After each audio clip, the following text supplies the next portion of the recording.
Marx and move on to the economy chapter. If we end up talking about gay marriage at some point, we'll have to do it later.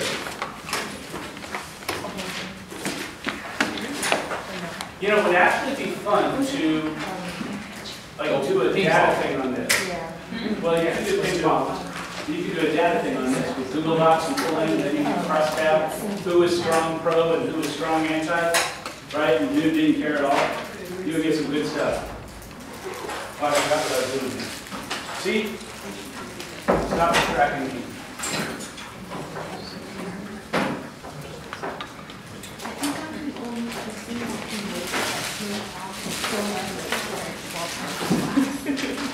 All right. Okay, so I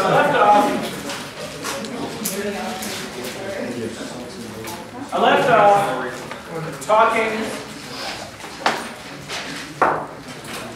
off talking about Marx, but I didn't get a chance to talk about some of the problems. As I said before, I don't think Marx's analysis of the 1850s factory life sucks. Okay? I'm okay with that. I can stand behind that statement. Nevertheless, the socialist utopia has yet to come about. All right? So what are some of the problems we're going to bump into? I ended, not last week, but the week before, talking about what was meant by alienation, right? What's pulling us away from our work and from our modern life. So, there are a number of problems, not problems. If you accept Marx's analysis, and many do, if you're a Marxist scholar, one of the biggest questions is, why hasn't it worked out yet, right? Because Marx said it would be inevitable, so it should have happened. And these are the best examples I can come up with. They're the best reasons it hasn't played out. The first one is the structural necessities might be there, but we still suffer from false consciousness. It's not as if religion has gone away, right? The Mormons and the Christians hate each other. That's supposed to be funny. It's not as if the political debates haven't gone away. We're wasting time caring about gay marriage, for instance. So the false consciousness keeping us focused on little differences instead of recognizing our larger shared interest has not come out. That's going to be one answer. Another answer is that capitalism's not played out. Marx may have been completely right. We'll just put that assumption out there for the moment. Marx may have been completely right, but he was looking at Europe, and maybe the United States would get on board. But the companies that we're looking at now are truly transnational corporations. They are beyond national boundaries. And there are still humongous chunks of the world which modern industrial capitalism hasn't gotten to yet, right? The reason China has Apple factories is because Chinese people are cheap. Chinese people hours are cheap. In order, capitalism, according to that second point, won't be played out until the Chinese standard of living rises to meet everyone else's. The Taiwanese, Latin American, African, at the point where everyone around the globe is tied into the exact same system and everyone everywhere is making the same amount of money, so China will come up and the rest of us will go down until we meet. At that point, maybe it'll happen, okay? And clearly, if you think about that, you think about the people that aren't yet industrialized, this would have quite a ways to still go. Does that make sense? So that's another example. Number 3, modern capitalism has adjusted. This is a little bit out there, but I want you to bear with me on this.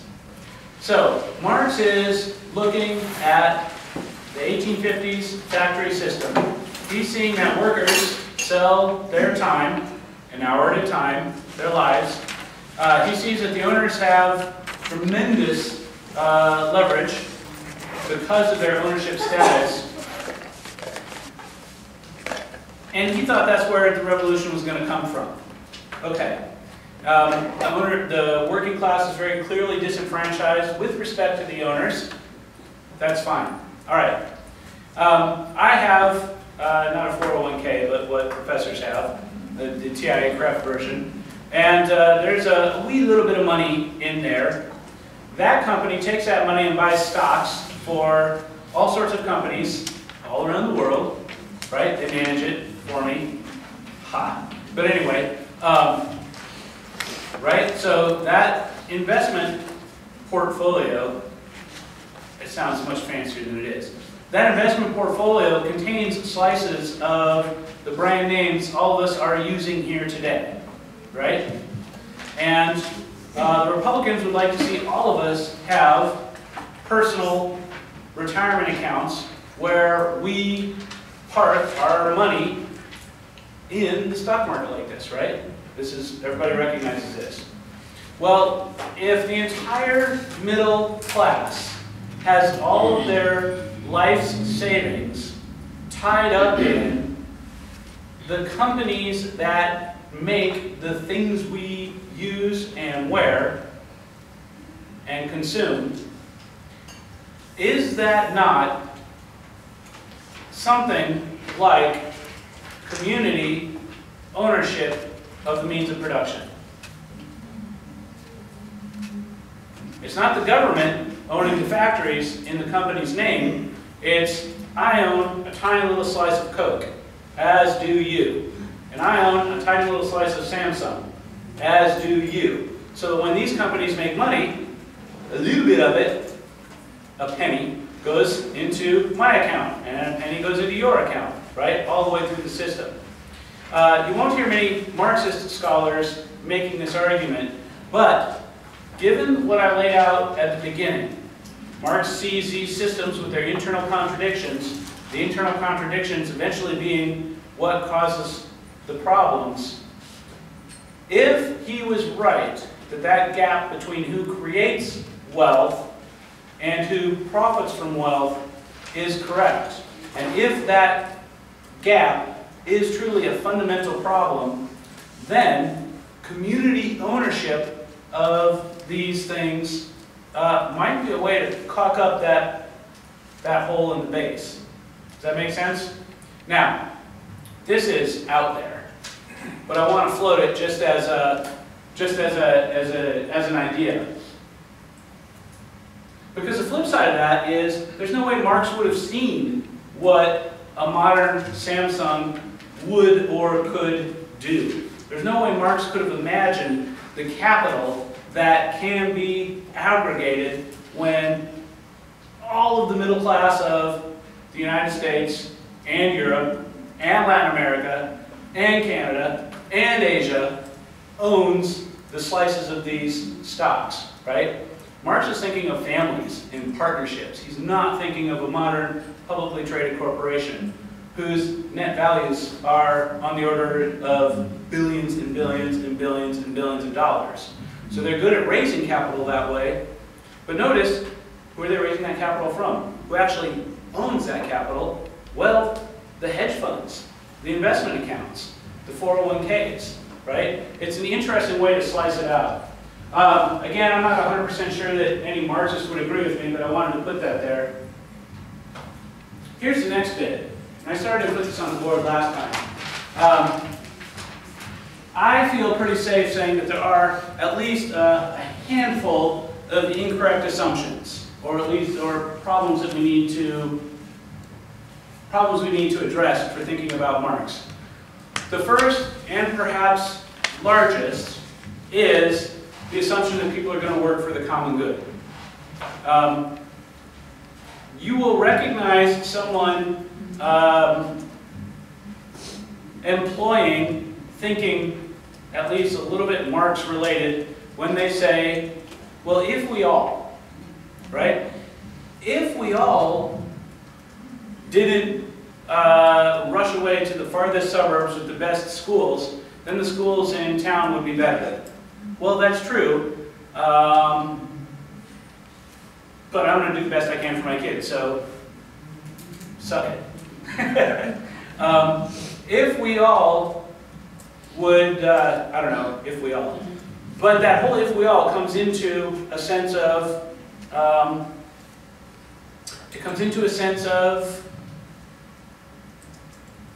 working out of an obligation towards the community or working for yourself. Last time you rented a rental car, how did you treat that car? I just was listening to the radio and some kid was telling a story about when his volleyball team would travel and they would take the rental car and they would drive around everywhere with one foot on the gas and one on the brakes. And then they'd pull into the hotel and the brakes would be steaming, the car would be smoking, and they would say, the hotel concierge, sir, your brakes are on, your wheels are on fire. Well, I don't know what happened. I was just driving along, and then you take it off to the rental place, and you know, too bad for the rental people. Why'd you do that? You did it because it wasn't yours, right? I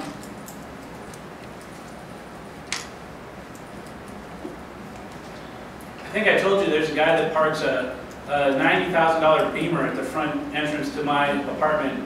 It's, in a class sense, it's very humbling. Hi, yeah, nice. And you know, that car is always beautiful. It's shine, it's sparkly. The day after rain, it's sparkly. That car probably has 450, 500 horsepower. And yet, do you think he's drag racing it from stoplight to stoplight? Do you think he's maxing it out at 160 on the freeway when he thinks he can get away with it? If he does, it's once, to just enjoy the power. Because, you know why? Because that's $90,000. Or, I think the lease on this thing was $2,400 a month. And if he abuses it, he's not going to get his money back when he returns it at the end of the lease. Or he's not going to be able to sell this thing and get any of that value of $90,000 out of it, right? If you're really going to drive your car that way, you're going to buy something cheap, and you're going to build yourself a hot rod that you can drive and brake and drive and brake. Same thing with all those Trailer Queen trucks you see driving around. They're this high off the ground, they got knobbies, big old meats on them that are worn down from driving on the sidewalk. Super shiny. Well, you know, a lot of those guys aren't going to mud those things because the value that they have sunk into the beast is so much, they want to get some of their money out, right? If you're truly going to treat your car that way, your truck that way, you buy yourself an old beater Jeep that you can beat and brake and fix and brake and crash into things and fix and brake, right? Because that's, you know, you want to get that value out. But you get your hands on a brand new rental car for $150 a day, and lo and behold, you're going to abuse the living daylights out of that thing, okay? Now, if we take that model of human behavior when you have buy-in or when you don't, if you think you're going to get slapped, you're going to make a risky bet. No. If you don't have to pay for it, do you think you make a risky bet? Sure, why not? Well, you're going to run into that with these great systems where you're not working for prestige. You're not working to make more money to have a more comfortable life. You're actually working because this is the best job for you. Maybe you chose it, maybe the central office told you what you're going to do, but you're going to do it to the best of your ability because you should. Right? Well, how hard do $8 an hour wage employees work? Well, are they doing it because they should? Not really. And does that change if we actually take away the financial incentive? You don't have to make more because we're providing your housing. Okay. But you do have to go to work. Okay. Right? You're really stuck there. Now think about leaders. Go ahead. Wouldn't a counter-argument to that be that the way we live in our society, that society dictates the way people behave. So although, I mean, of course, transforming from one economic system to another is going to have its skid marks, but eventually, as newer generations are raised with these new values, wouldn't it balance out and the human nature aspect of it and take more? That's a legitimate argument, and I've heard people say it. Nevertheless, I remain skeptical. And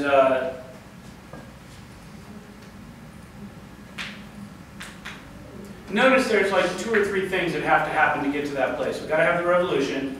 We've got to raise up a generation or 3 of people who recognize the value of working for the society. And, you know, at that point, maybe. But that's 1, 2, 3 steps.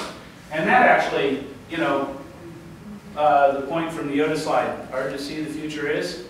Okay, yeah, if you're right at this step, and you're right at the subsequent step, and you're right at the subsequent step, but could we be wrong at any one of these steps? Could we be wrong about our sense of how those links go? And the answer to that is absolutely.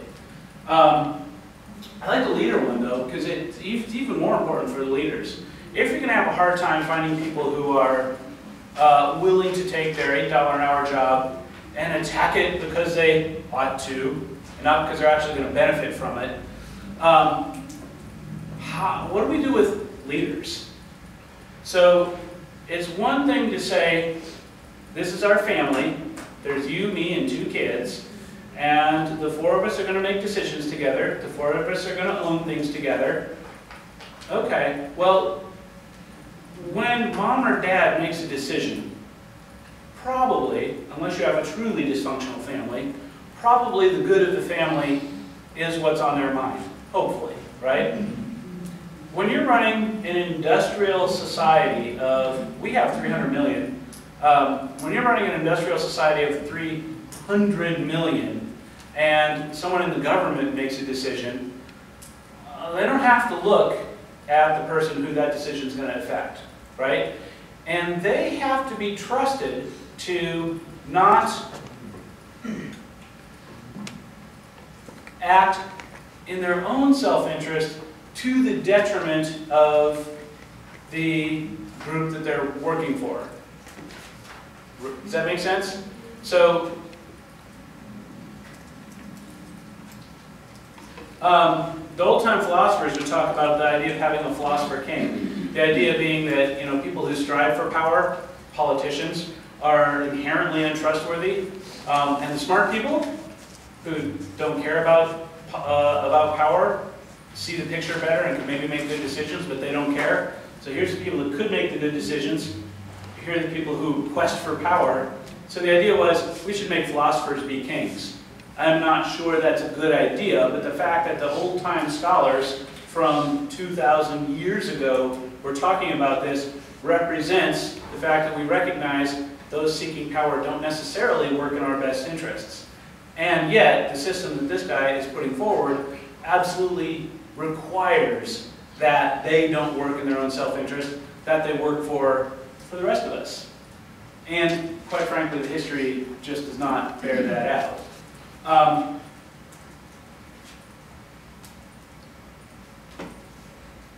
You still need to imagine.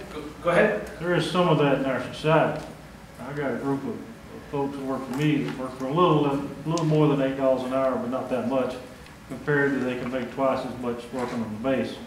But they come to work every day, and we do the best we can with what we got. But in the fire department's got another group. So there are people in our society that still work for the good of the people as opposed to for their own betterment. Most police officers can make more money somewhere else. Yeah. Especially in Warner Robins, if they can pass our requirements, they can make a lot more money somewhere else. But a lot of them still come. Granted, we're 10 people short, but you know, we have some. But as far as the change and the revolution, I don't think there's going to need to be a revolution if our young people keep changing the way they look at things. That they, you know, as they grow up now, they're so much more open-minded than us older folks, as you can see on the board. And 20 years ago, those numbers wouldn't have looked that way. And if they continue in that direction, then there's no telling what kind of changes we're going to have. Yeah. I think that there's a lot of truth to that. And it's one of the things that's really interesting about doing sociology, especially having started, I think my first teaching job was maybe 2000 or 2001. I mean, this is 10, 12 years now that I've been doing this. And like that difference that you're talking about is absolutely crystal clear to me. It's really entertaining to watch how quickly people's opinions are changing. And in truth, I think these kids are actually better than we were. I don't know about some of the rest of you, but I was a good kid, and well, we're taping. And I think that there is a lot of open-mindedness there. I have actual hopes for that.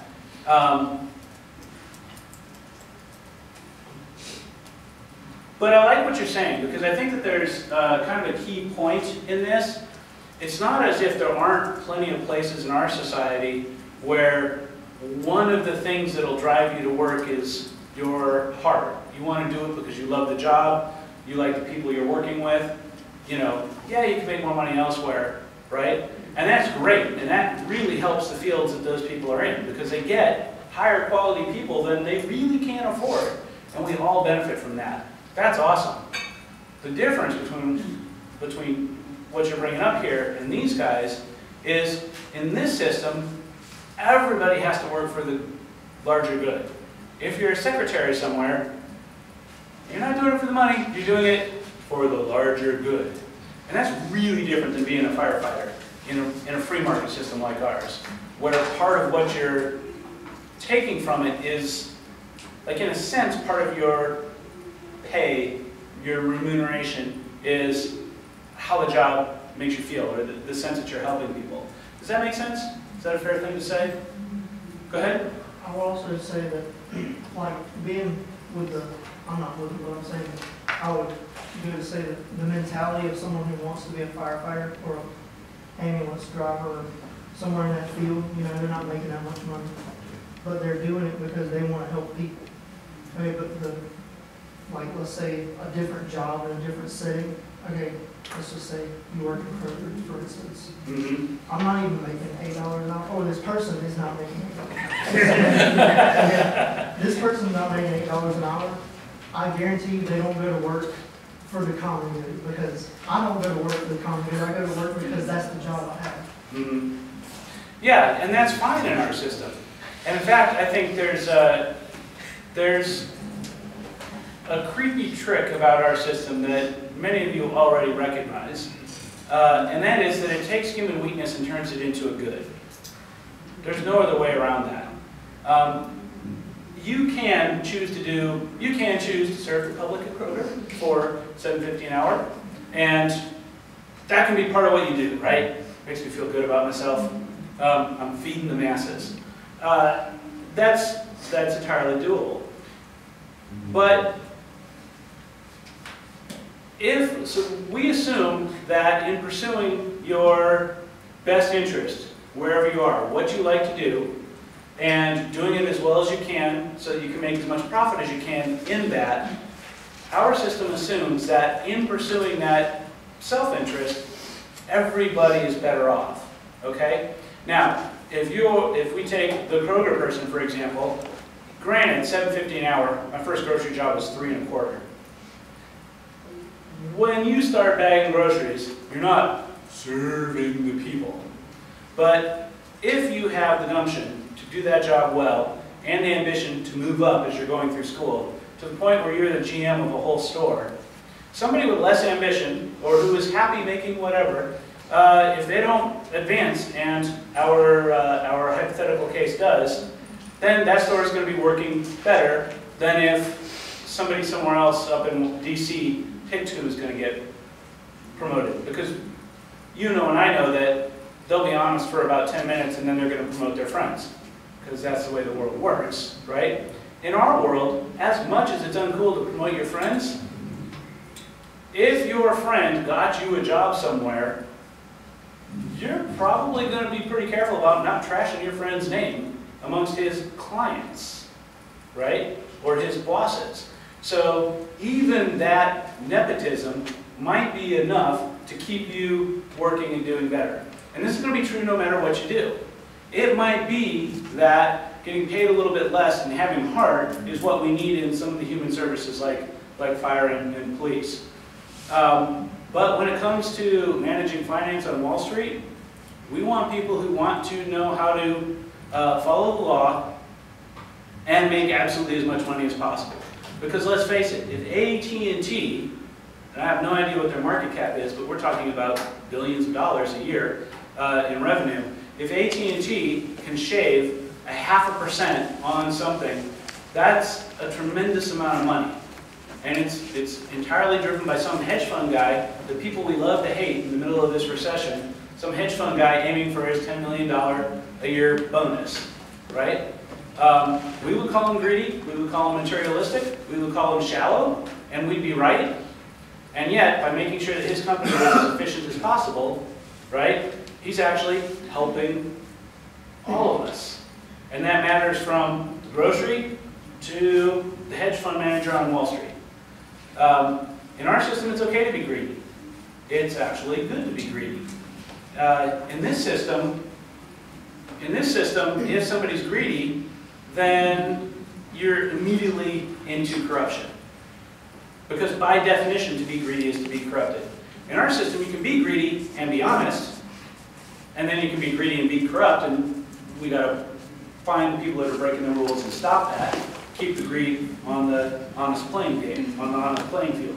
Go ahead. Another thing is like just a common belief, I guess, would be like, you know, if you're working, the person who's going to work has the mentality, say they have a family, they have the mentality, you know, I'm not trying to help. I don't really care about anybody else's family. Mm-hmm. You're going to work for your family. So, I mean, just, I don't know where I was going with that, but I'm saying that nobody wants to go in there like, I mean, you're going to get a job for your family. I'm not going to get a job for everybody else's family, you know, so, I mean, I don't understand why this could work, because, I mean, if you're doing it for the common good, then everybody else might as well be my family. Because there are certain kinds of jobs that you do go in for other people. Like, I don't want to be a teacher because the pay is good.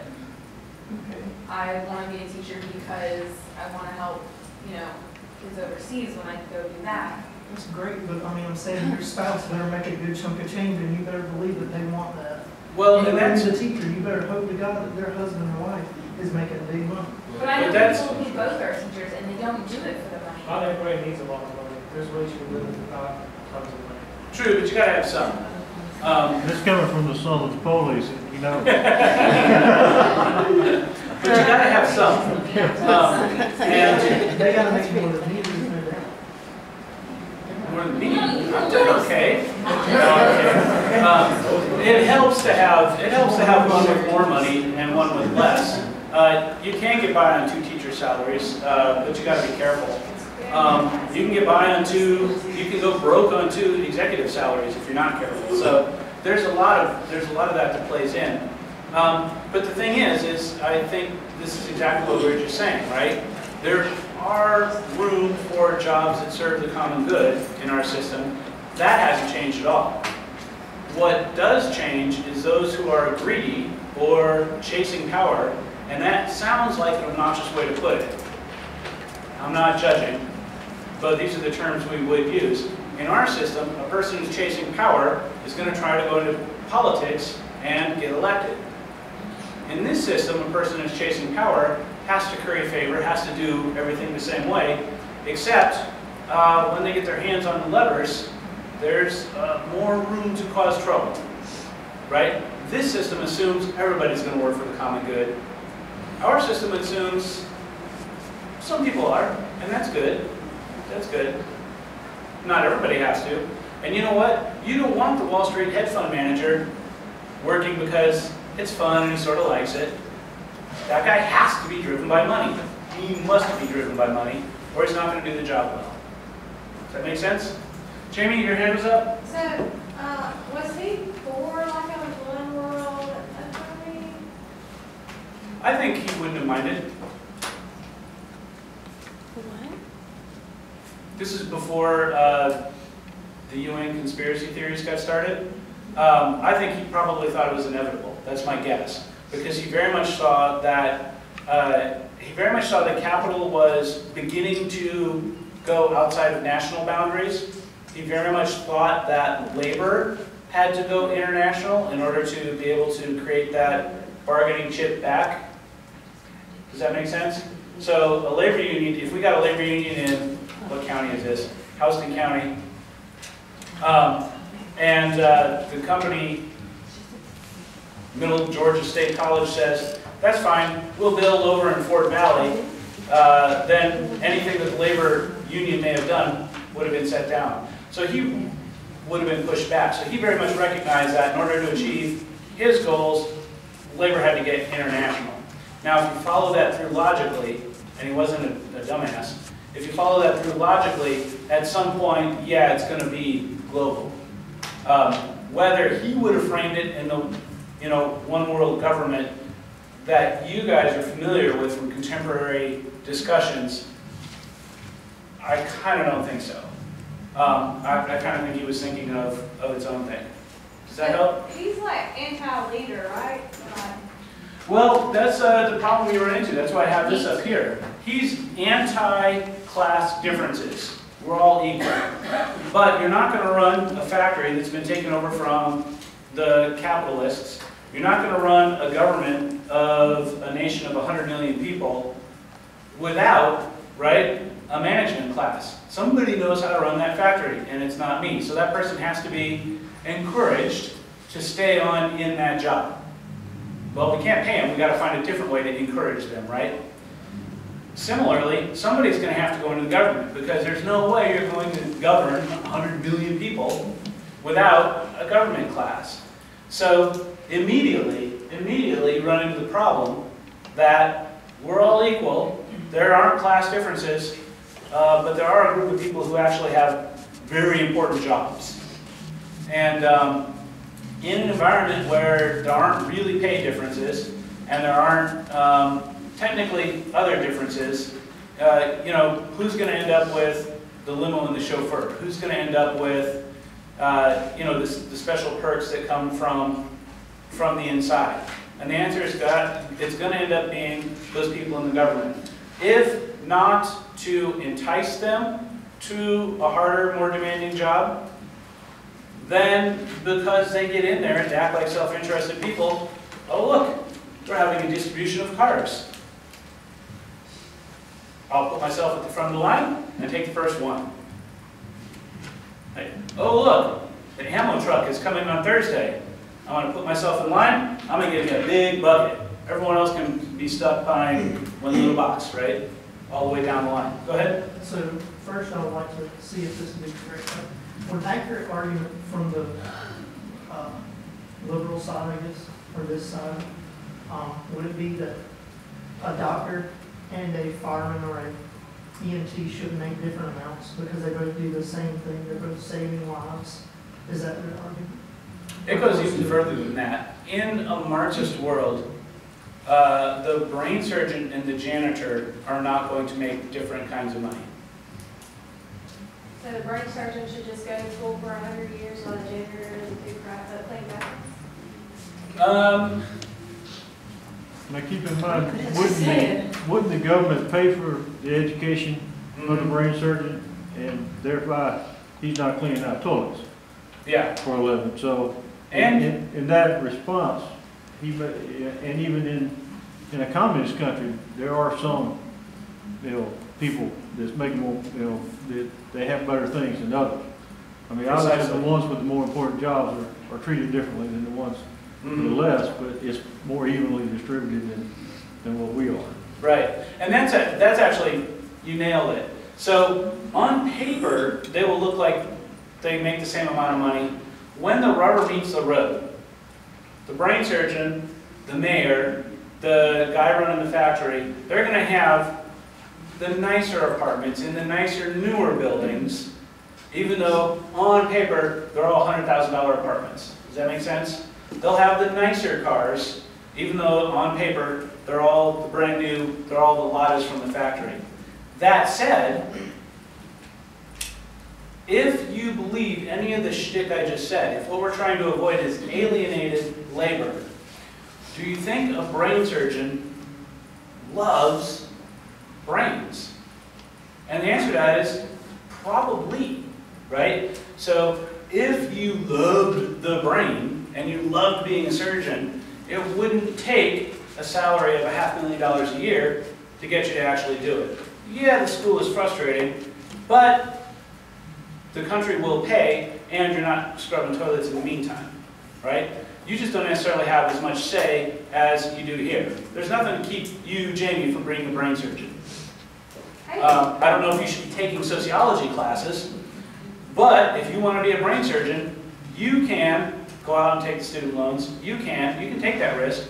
If this were a purely communist country, back when you were in 6th grade, someone would have taken a test and would have said, well, the kid's okay, but she doesn't really have the smarts for a brain surgeon, and you wouldn't even be allowed on that track. But go ahead. But see, the thing about that is like, some of the smartest people were never like A students, like, you know, Einstein that taught till he was what, like 4 or something. Mm-hmm. And there was other people, I can't think of who they are right now, but they went to college and they were C and B students. But they went off to be really great people. So that's what I was going into, like communist countries, they pretty much, when you're in like 6th grade or something, pick what you're going to be. But I mean, there's some people that can be much greater than that, just off of not by their tests. Do you remember some weeks ago, we talked about if your model of history is a great man or a historical forces model? Does that ring a bell? Did we do that? We did that. Well, at any rate. I'm not sure they care about who's going to be great and who's not. Does that make sense? Yeah. So in 6th grade, they're going to test, they're going to find out who it's going to be. If you've got a nation of 100 million, it doesn't matter that this kid over here didn't score well. You've got 150 that maxed out the ACTs this year. They're the ones you're going to promote. And out of them, you'll find the people you need. It doesn't matter that Einstein wasn't even talking in grade 2. He'd have been sorted and he'd have done something else with his life. You know, I think that with, if we're looking at the Soviets, just as an example, their nation was so big, they could overwhelm that in terms of numbers. You can make the stats work out. And I'm not trying to justify their system, I'm not trying to, but I think that that's the way that would go. Go ahead, Christopher. Okay, I have a question, and I may just be stupid, but, okay, if you look at all these reductions or equalization of incomes, Okay. where is the little chart where the government's income is decreased or equalized? I mean, if they're doing it for the common good, why should they make more than everyone else? Well, that's the thing. I think that under these systems, Because it's easy to say, oh, y'all should just be equal, while I'm still making $200,000. yeah, that's people. That's frail, flawed, human people who are open to corruption. The difference is, there, on paper, they still make the same.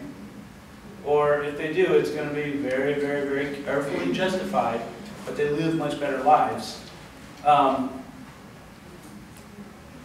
Yeah, I mean, that's just that. Unless you get to, like, whoever's really running things. At that point, maybe there's a raft up, but on paper, it's classless.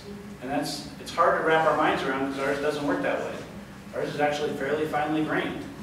We know what we want, what we don't want, and you know, if you go up here, you get that promotion, you're going to make 50 cents an hour or more. And you add up a lifetime of that, it's worth pursuing. And it's just different there.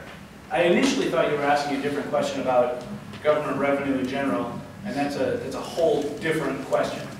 I mean, the line that came out of the Soviets back in the 80s when I was a kid was, we're all equal, comrades, just some are more equal than others. And you know, there are dirty little secrets about our system that you just kind of go, well, we don't talk about it. And I think that that's what you would have found. Does that make sense? I guess I mean, I don't know, it's just a flaw in the system in my opinion. Like, Well, you know, they can keep, it's kind of like, you know, you're talking about the false consciousness. You know, we're sitting here arguing, you know, hey, that heart surgeon's making more than me, and I'm picking up trash, blah, blah, blah. But you're not looking at, hey, well, look who's in control of what they're making. You know, because they're like, look at this great idea they came up with. Yeah. Keeps our mind off of their. I think that there's actually a bigger strategic point to recognize with Marx when you start thinking about false consciousness. I want to know what marketing campaign, what propaganda campaign doesn't employ false consciousness as part of what they're doing. Don't you think it, I mean, the Soviet machine needed outside enemies as much as any state government does, right? Because it's better for you to be mad at, I don't know, Mexico, than to be thinking about how your nation could be better. If I'm in power, I don't want you thinking about how I'm not doing well. So, and I think that that's universal. I mean, I think that that's a function of power in systems. So let me kick it over to the last point. So at the beginning of this all, or the second to the last point, at the beginning of this all, I had said that when you think through Marx's way of thinking about things, value at the end comes from the human life that's been invested in that thing. So your computer costs $750 because somebody built a factory that builds computers. Somebody programmed the software that, right, all of these human inputs of time come in to make that, you know, 4-pound piece of plastic worth a ridiculous amount of money for 4 pounds of plastic. And it's because humans were putting effort into that. All right? That's an awesome point, and it's one that I don't think can be understated. It's easy to forget that that's really why anything anywhere has value. However, it can be overstated, because in the last analysis, what a thing is worth, its value, does not matter what you think at all. In the last analysis, a thing's value only is what someone else is going to pay you for it. All right? So when you have your grandmother's last little Hummel figurine, and she's been dead 30 years, and you try and sell it on eBay and it's worth $5, and you're thinking of your old grandma, that thing, it might take $100 to get you to part with it, right? But because it reminds you of grandma. Your sentimental value is so high, you're not going to part with it for what someone else will pay for it. Does that mean it's worth $100? No. In fact, if you insure that with your insurance company, it's going to be insured for $5, right? It's easy with sentimental things because there's all sorts of things in my life I wouldn't sell for their face value because they're meaningful to me in other ways. As long as they have more value to me than what someone else will pay for it, I might as well hold on to it, right? That's plain market, that's just plain market fundamentals.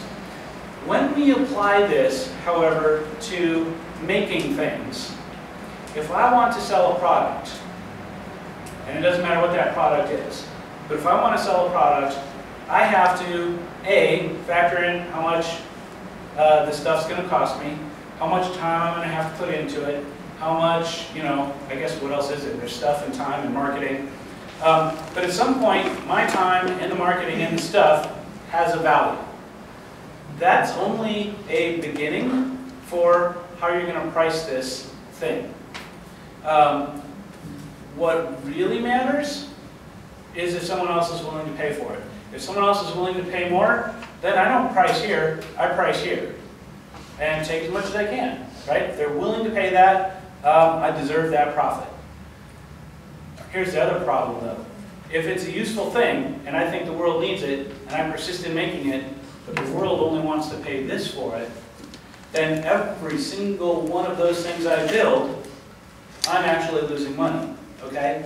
Now, our level, our system, because of the free market aspect of it, gets price and inefficiency feedback at every step of the way. Every single one of you who has a soda in here spent $1.50 or $2, or if it's one of those frou-frou Barnes & Noble Starbucks drink, $4. But there's a point where you wouldn't have bought it because it was too expensive. right? You said, no, I don't want it. And if the company is trying to sell you $4 drinks and you're not buying them, that's the company's problem. They got to find a way to do it cheaper, okay? But that's because there's price feedback at every level. In the system that these guys were setting up, there were government bureaucrats. Imagine DC saying, this is what a latte should cost. Now you probably know that a latte in Warner Robins costs different than a latte in New York City. A Big Mac in Warner Robins costs different than a Big Mac in Philly, because those prices, those different markets are different. A house costs different. Wages are different. And it's all set by what do we have to pay people, what are people going to buy our stuff for, and that's all working here. If it was up to DC to decide, DC is just as far from Atlanta as it is from Warner Robins. If it was up to DC to decide what a cup of coffee should cost in Atlanta versus here, because, well, hell, it's all the South anyway, then the coffee is going to be kind of cheap in Atlanta. They're going to have trouble keeping coffee in because people are going to, well, if it's that cheap, I'm going to buy 3, right? People drink coffee even if it doesn't make sense. And down here, they're going to have trouble actually selling coffee. So the, Starbucks Federated is going to have people standing around not selling coffee. Why? Because the prices are actually too high. When you take and you put that teeny little bit of inefficiency, that lack of feedback, at every step throughout the system, you create a system that, in effect, doesn't work, or at least doesn't work very well. And when you read about people who were on the inside during the Soviet collapse, what eventually ended up happening was them just losing confidence in the system as a whole. They took towards growing food in the backyard because you could not depend upon making sure that the food was going to come from the grocery. They took to fixing their own apartments because you couldn't depend upon the state system of sending out the people to actually do the maintenance all the way down the line. The system was so inefficient, people just went back to doing things themselves. And that's kind of an interesting point. And that's a point that all other things being equal, I think, and this is my guess, and I'm not an expert, my guess is this is what killed the Soviets. When Castro took over Cuba, their whole economy went a step down. Partly it was the embargo, but partly it was now it's a command and control economy. And it stabilized, but it's not, it was nowhere near as robust as it was before, right? People were, on average, poorer. They had some services they didn't have before, but on average they were poorer because that inefficiency builds through the whole system. The sad thing is, I think that's actually what brought the Soviets down. Notice the Chinese seem to have paid attention to that and are using their communist system. They're using the capitalism within their system to build wealth and drive it, but they don't seem to want to do the same mistake that the Soviets did. Here's the saddest part. 2 days ago, I was talking about the hundreds of millions of deaths in Eastern Europe as a result of these systems. Notice those didn't actually bring their systems down. I want you to think about this. The openness to corruption from the political, no goods just resulted in hundreds of millions of deaths. The inefficiency at the economic level is what killed them, right? I wish we lived in a world where 100 million deaths were more important than economic inefficiency, but there it is. Does that help make sense? Any questions? Okay, cool. When are you going to do review for Thursday. So let me hit some of the key points behind chapter 14 here. We talked a little bit about some of these things, but I want to ensure that we talk a little bit more. All right, so power is the ability to affect your will despite others' resistance. We may have talked about power a little bit already. I feel like we did in the back of my head, but there we go. Authority is the ability to use your power legitimately. Now, what's the difference there? So, I could beat up one of the smaller ones of you and steal your lunch money, and that would be me using my physical power over you, right? Classic bully. Beat them up, steal their lunch money. Now, if I did that, you would call security. Security would come in, they would call the police would come in, and they would start beating me up to get the money back. They would say, "You're going to come with us." I would say no, and they would make me come with them. And I wouldn't get to say no. Right? So just as I physically forced one of your classmates to give me their lunch money, now the police are physically forcing me to take a nice little trip with them down to the local station. All right? Those are the same situation, with the key difference that the police are authorized to use force. They have the legitimate authority to use force. I do not. If I beat you up and steal your lunch money, that just makes me a bad guy. If they beat me up and take me to jail, well, that's what they do. And everybody's okay with that. In fact, most of you are going to be rooting them on. Yeah, no, that guy, I can't believe he's stealing lunch money from little girls. It's awful. So that's where authority comes in. Now you can have different kinds of authority, and this maps on to the different sorts of societies we were talking about earlier. Traditional is it is what it sounds like. It comes from the power of tradition, the way we used to do it. So if you have a kingship, why does the king get to be king? Well, aside from the power underneath, which is really the reason he gets to be king, it's because his dad was king, and his dad before that, and his dad before that, and they'll tell you God made him the king. So just simply tradition that the king is king, and the next player in line gets to be king, and that's simply that. If you go to a biblical church that focuses on a traditional family, with the man as the head of the household, and the woman, I don't know why the word just slipped out, but the woman being number two. Well, at any rate, the reason you give that responsibility to the father is traditional. The fact that it's in the Bible just makes it all the more traditional. The Bible was written how long ago? So it's not that it's rational. It's not that it's legal. It's not that, well, maybe it is in some cases because it's bigger and stronger. It really comes down to this is the way it is because it's traditional. It's what we inherited, if that makes sense. The rational legal is what our system is supposed to be. And essentially any system where you sit down and write out the rules of the game and then follow the rules of the game. And then when you get frustrated, you sit down, you have a discussion, you agree upon changes. So that's why it's legal and why it's rational, because we built this nice system and we're going to follow the rules.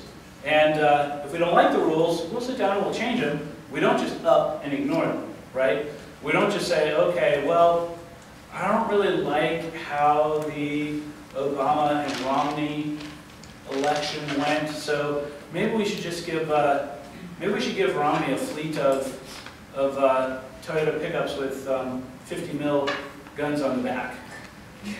No. Sounds awesome. It does sound entertaining for like a movie. That's not how we do it. If we say we thought there was a problem with the election, we'll go back, we'll figure it out, and we'll make sure it works correctly the next time. Right? We don't step back and say, well, who's got the most power, the most force possible? The charismatic is a fun one. The charismatic authority, it actually just comes from the power of the person's personality.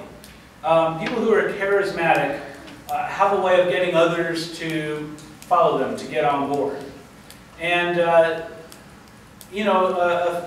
fairly humorous example might be Jesus himself. So here's a guy wandering the desert, Hey, I think you should quit your career. Come hang out with me. Okay, ditch my career, ditch my family, hang out with you? You bet, right? This guy had such, God aside, this guy had such charisma that he got dozens of people to just quit what they were doing and follow him. And when he would do an event, right? When he's doing his world tour and it's a stadium show, in today's terms, it's kind of funny to think about. Thousands of people would show up. The beer vendors, the loaves and fishes vendors would run dry. There were so many people around because this guy's just awesome. We want to be with him. Okay? Well, that's charismatic authority. Okay? We want to follow this guy because this guy's just that awesome. Now, there is a role for charismatic leadership in our world today. It's a far cry from Jesus. But let's think about, yes, Bill Clinton. That's a heck of a transition, isn't it? The thing about Clinton that's really intriguing is when you read about him, people would say, in a one-on-one environment, this guy could turn you on. People loved to be with him. Even the people that didn't like him. Like, I don't like your policies, I don't like Democrats, they suck, but this guy's, we should hang out. Now, I wonder how he got a reputation with the women. Probably because he's got this kind of charisma. People tell you shake your hand and it felt like you were the only two in the room, even though he shook 1,000 hands that day. This guy's charisma was so powerful, when he was done, the Democrats wallowed for a good long time because they needed someone with that force of personality to pop up. People interestingly said the same thing about Bush. Despite the difference in their TV personas, the people that knew Bush said very similar things. This is a guy you really wanted to spend time with. This is a guy that you trusted, that you felt like you could be with, and he got people on board, even people that didn't necessarily like him. The reason I like the two of them is because, well, their TV persona is so different, and yet, in person, they had this charisma that was so sorely lacking. Now, not everybody has this. Like I said, when Clinton stepped down, the Democrats, they waffled. I want to say it was Gore. When they put up Gore, Gore was never charismatic. When they put up Gore, remember, his charisma was he was so dead on camera, at some point they had to say, look, we got to humanize you. Kiss your wife. The adults in here will remember that. So you get this wooden figure, it's like a plastic action figure, hugging and kissing his wife, and it just flops, right? Because he doesn't have that natural charisma on camera that Clinton did. Same thing with, Bush was a powerful, powerful character for the Republicans. Without Bush, what do the Republicans have? Well, they have Romney, and I'm not trying to Monday morning quarterback this thing, but Romney on camera wasn't a whole lot better than Gore, right? He'd be a stand-up guy, might be an awesome guy. Let him do your accountants, let him do your taxes. Let him watch your kids while you're going out for the evening. But on TV, it just didn't sell. He's kind of flat. Did you? When I was watching the debates, he seemed like he was killing everyone on me. No, he looked like a weed. Well, what else did? That's your personal opinion. You have to look at the statistics. Well, here's what I'm thinking. He looked like Not a whether he was winning or losing, did he look lovable? No. And that's what I'm getting at. He didn't look like it was his smile. He has the creepiest smile. You're fine. Like if you look at Romney and you look at Romney's wife, there's a very With the suburban kid. Oh, yeah, but then he shows that $1,000 on this. Okay, so, just say. hold on guys. We're not trying to get into, and this is what I'm trying to say. It's easy to look back, and I don't want to make this is why I say watch out for Monday morning quarterbacking. Romney lost, so obviously Romney was the wrong candidate, right? That's not really fair. Romney looked like the right candidate to somebody. He looked like he was running neck and neck to somebody. So they did what they could. But in retrospect, much of the discussion was about whether or not he was actually lovable. Now, I don't know that Obama's lovable, and I'm not trying to say that he is. There's a reason I picked why I picked Clinton and Bush, because these guys, the people that loved him, they sensed that charisma. And both parties need a certain amount of that charisma afterwards, when they're gone. Let me see the next thing here.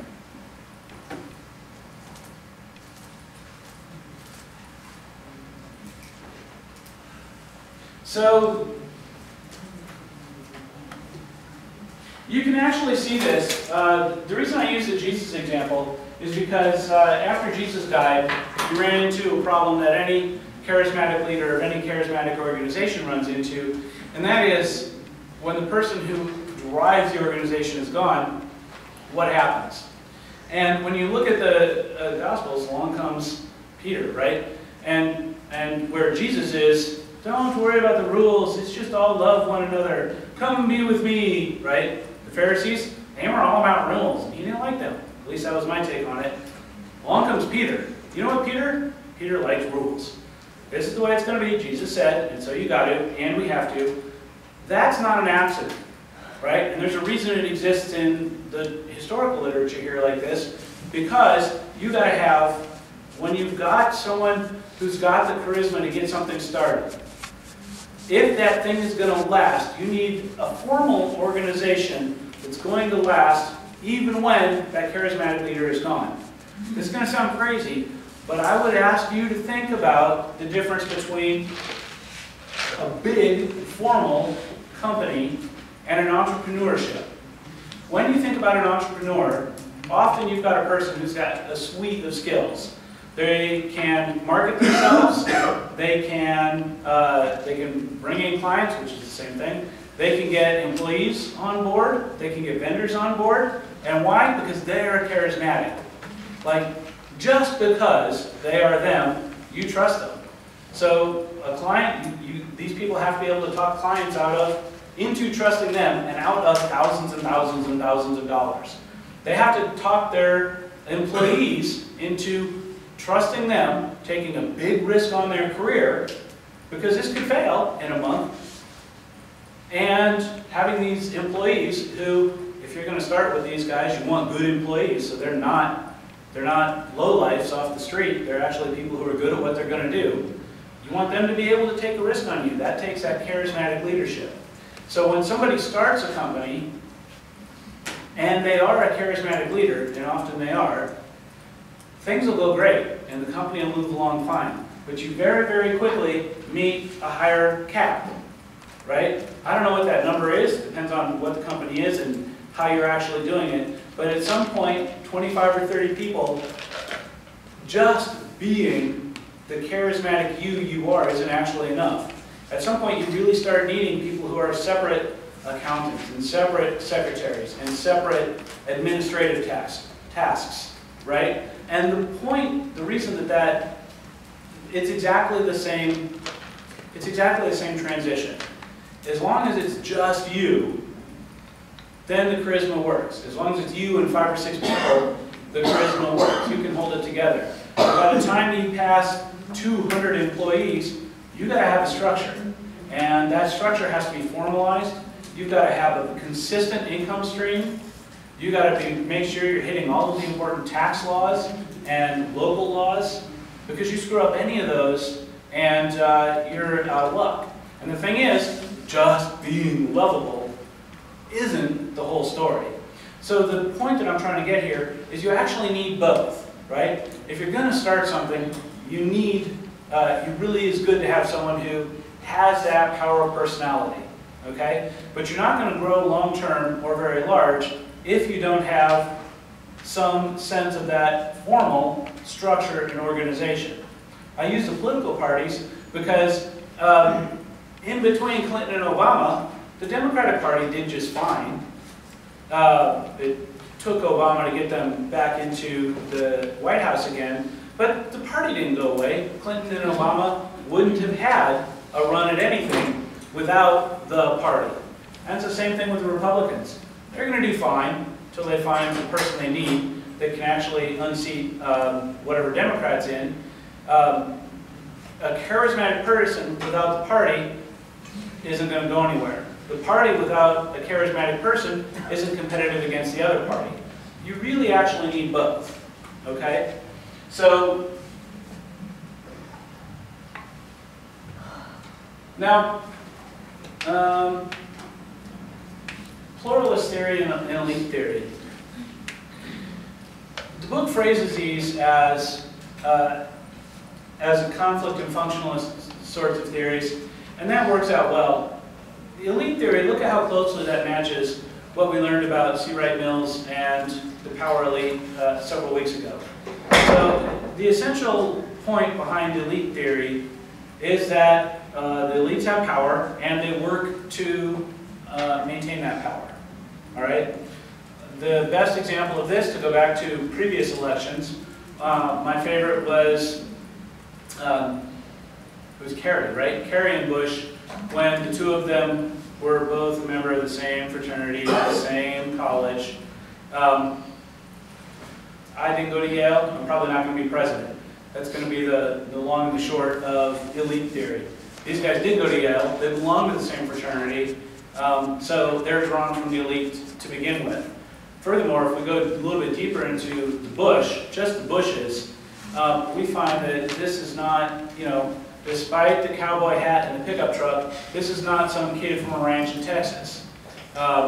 His brother, governor of Florida, he himself, the governor of Texas for a while. His father was president before he was. His father was also head of the CIA. His father was Veep.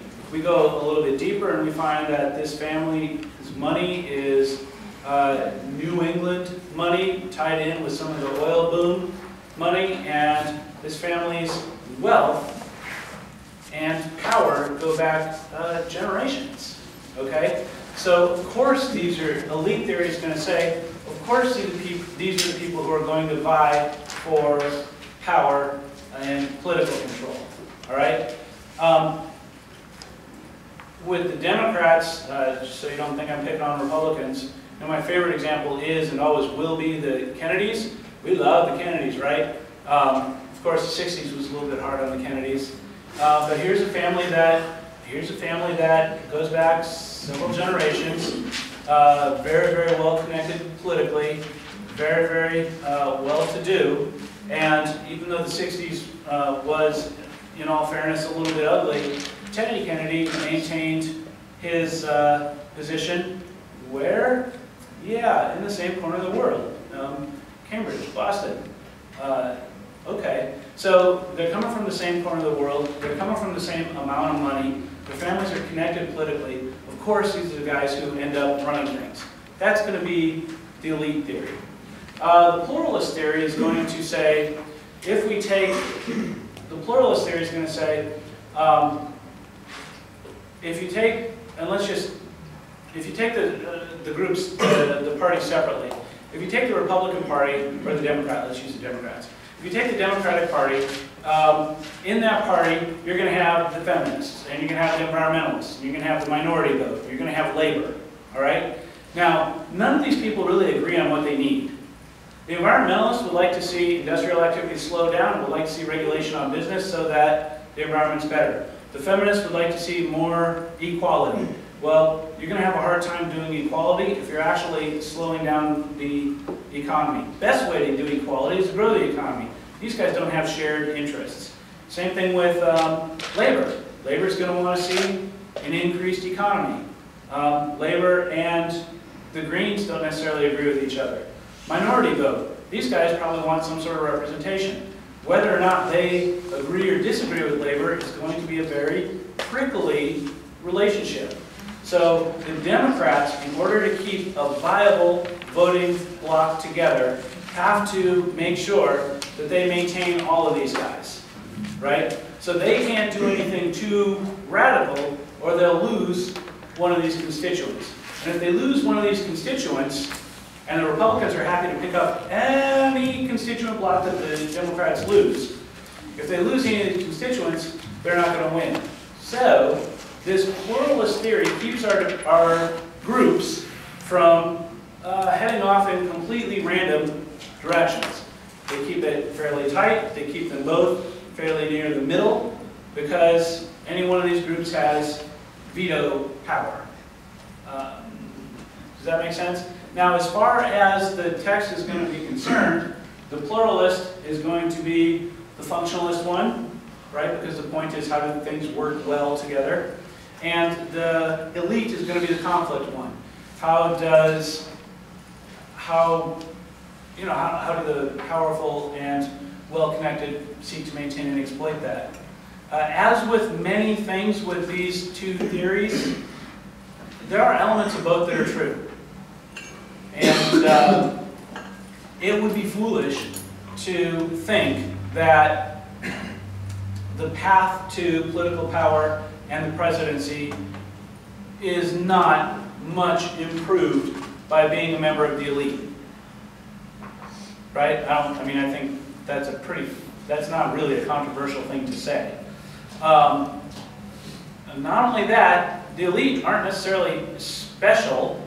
There wasn't a ton in Bush's history that made you think he was going to be an awesome president.